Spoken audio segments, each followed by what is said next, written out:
My new studio is laid out kind of in a circle, but where you can walk around. So there's enough space between the wall and the different parts of the studio.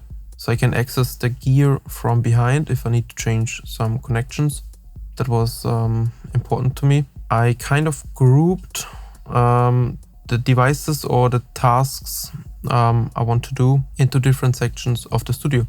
Like I have a table with only synths and drum machines and not the drum machine on another side or something, in order to be able to jam around and so that I don't have to walk across the studio. On the opposite side is the mixer, which is in my case not really a classical mixer where I do full track mixes.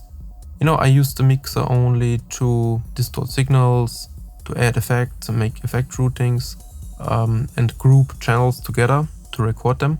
So for me, it's not important to have the mixer right in front of me in my sweet spot with the monitor speakers. Otherwise, I would have placed it there, of course. So I placed the mixer somewhere else. But what I did is I placed, of course, the mastering chain in front of me because I obviously need to adjust the devices and listen at the same time. Or for instance, all the bus effects are in my session desk as well, because when I set up the mix and the effect routing, I go to the computer and make some final adjustments to the groups in order to record them. So I would recommend you to kind of group the devices together to have short cableways, because you simply have shorter MIDI and audio cables if all the synths and drum machines are together. If you have the mixer somewhere else, use snake cables, which are simply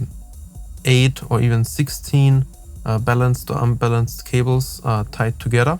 This gives you a quite tidy and clean way how to go from one section of the studio to another one, and of course put them in cable channels, you know. And for instance, my main MIDI keyboard, which is also an analog synth, the Matrix Brute, is placed right behind me at the rear of the studio, because I don't play so many things, you know. But if it's important to you and if you play a lot of keyboards, then yeah, maybe put a MIDI keyboard into a drawer in the desk or place it right next to you.